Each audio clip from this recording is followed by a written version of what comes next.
Hi, Christina from Fully Raw. Look at this. I'd love to give you this, but you're probably still in Bali, and I would like to give you a personal message. And this is my cute little kitty.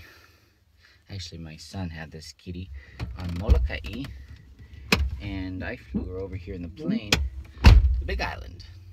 So, Christina, you probably remember me there in Lodi at my good friend Danny Vera's little program, and you spoke, and you know, I'm also I'm transparent. Okay, let's put it that way. I watched your video now. I know it's been uploaded a couple weeks ago, and so I'm just kind of learning about your latest situation. And I cried with you. And there's some helicopters outside. I was going to find a nice place and make you a video and change my shirt. And I thought, you know, I'm going to shut the door. It's quieter in here. It's super hot. But I want to get this message out. It's not about my hair. It's not about my how hot it is in the car right now. I'm in Hawaii. This is about encouraging you in your quest and in your life right now. How do I even begin? You know, I was once in not the exact, but in a position similar to yours at 23 years old. I was 23 when I started a project. I thought, you know, I was driving down the road. My radio was on. At that time, my interest was money. I had a Mercedes, a Cadillac. I had 19. I had bought my own airplane and was getting into, you know, just I wanted to be successful in what, quote unquote, the world thinks is success, money. But obviously, that's not success. So I was driving down the road, and there was a news brief that said the American Cancer Society has publicly stated that 65% of cancer can be prevented through diet and lifestyle. And I thought, you know, that's good that they're at least bringing out that point. But I knew, because my parents had lived a lifestyle and diet. We grew all of our own food, and I was, of course, born and raised vegan. My father was born in 1905, born and raised vegan from birth. And we always knew that raw was better. We always knew that growing our own food was better.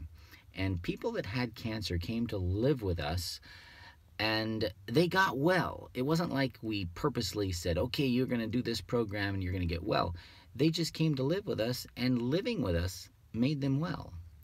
Walking down to the garden, working in the garden, growing the food, picking the food, and eating the fresh food right out of the garden. So, you know, I heard that radio news announcement, and then I started thinking, what if I were to just go back to what my parents were doing and start a you know, I don't want to call it a clinic, but a place where people could go to get well from cancer.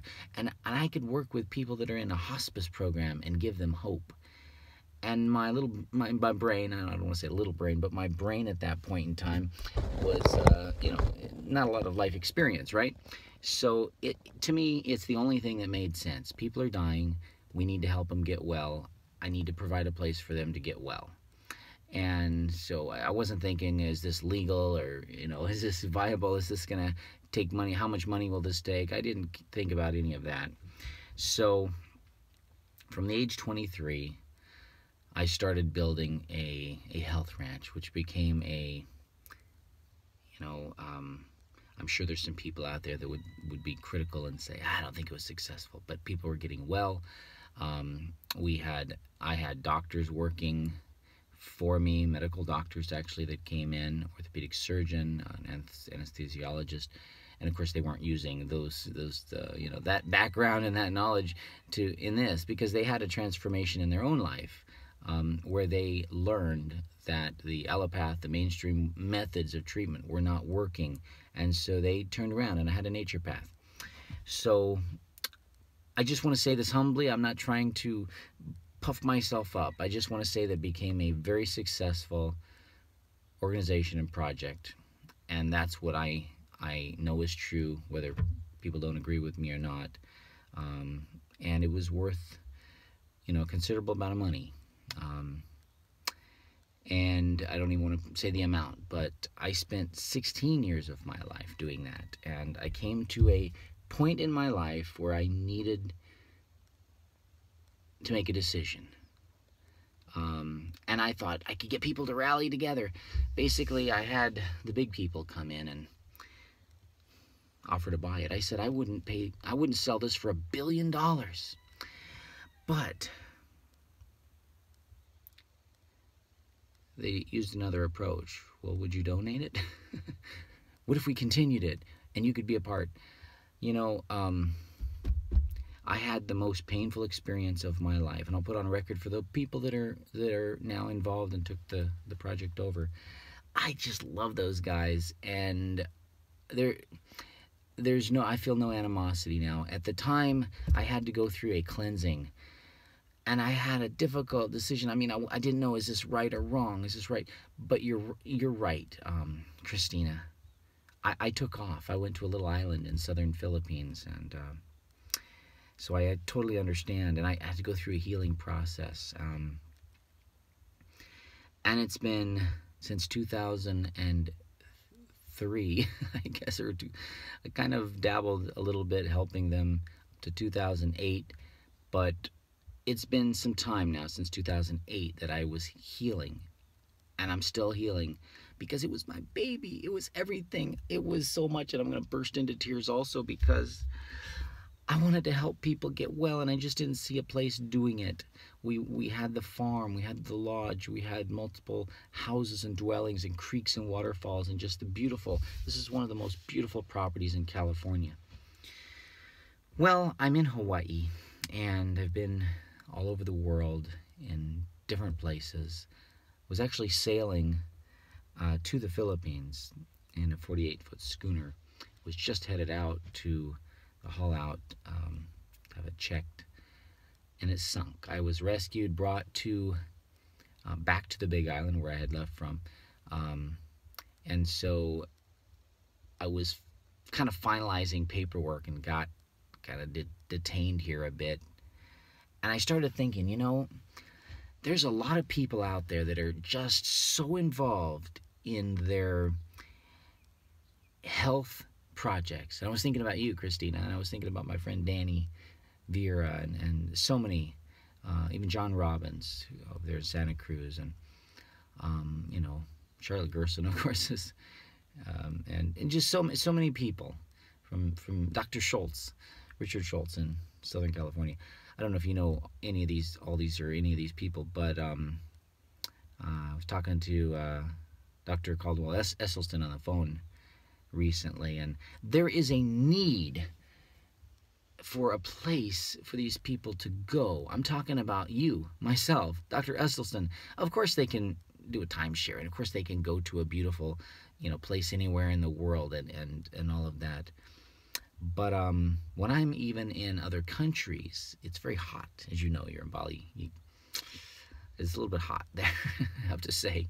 I love it, but it's a little bit warm at some times of the year.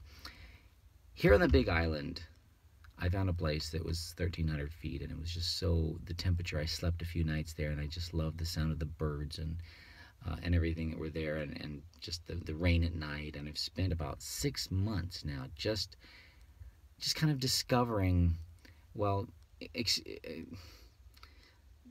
what's the right word? Not discovering, experiencing. That's maybe the best word. Experiencing the nature, the temperature, and everything. And so I'm building a little place over here, and I'm not doing a sales pitch for that. There's no charge for this place. This is only for, it's of course for my family, for myself, but for anyone that's out there that has to go through this painful process where the big people come in and want to buy you out, or there's a change that's happening in your life, or it could be that you're just so burnt out physically and emotionally, because when you're constantly giving to other people, you're constantly sharing. I know what it's like to do the food demos and the preparation. People see you there smiling, and they see the beautiful food, and wow, and they just have this wonderful feeling of wow, this is so great. But they don't know the time and the energy and the effort that is put into the purchasing or the gathering up of the foods, and you know, of course, the growing and all that stuff. But I mean, just preparing it, cleaning it, laying it out neatly, and then getting it ready. And there's no helicopter, so I'm going to open this up. That feels great. So I just want to tell you that you're a very precious person, and it hurts me to see you crying, and I felt the pain that you felt. I've experienced that, and I'm right there with you, sister. I love you, and I'm just so proud of you. And there's just so many people that you've been a blessing to, and I know that you'll continue to be a blessing to so many. So keep up the good work. You have good courage. I believe that you're making the right choices in your life. You're doing what's right, and you'll be blessed. I know that there's some difficult decisions, and whatever decision you make, obviously there's going to be people that are going to be critical and stuff. I'm not one of those people. I just want you to know that. So at 10 minutes, 43 seconds, I'm just using my iPhone here. I hope you get this message, and if you do, I just want to say this last. I'd love to collaborate with you on something. I don't know what. I'm a very different. My YouTube is a little bit different. It's it's not really that exciting, but I do have 25 million views, and I open a Facebook and it goes viral really quick, and so I have to be careful. Well, I get so many friend requests and messages. I'm just like boxes popping up everywhere. I know that there's people out there that enjoy watching my boring programs, but I admire you, and I respect you. My mother's visiting me here. She's on a 10-day raw juice program, and she's gone fully raw, of course. She's almost 80. My dad lived past 100. So I think I've wrapped this up now. I love you, Christina. God bless you. And if anyone else is watching this, share this video if you don't mind. Christina has had some difficulties in making decisions here, and she's made decisions. Things have happened in her life, and I just want to encourage you to encourage her and to love her and to share her videos with your friends, because they have invaluable information that is life-saving. And that's it. Cheers. Take care. Bye-bye.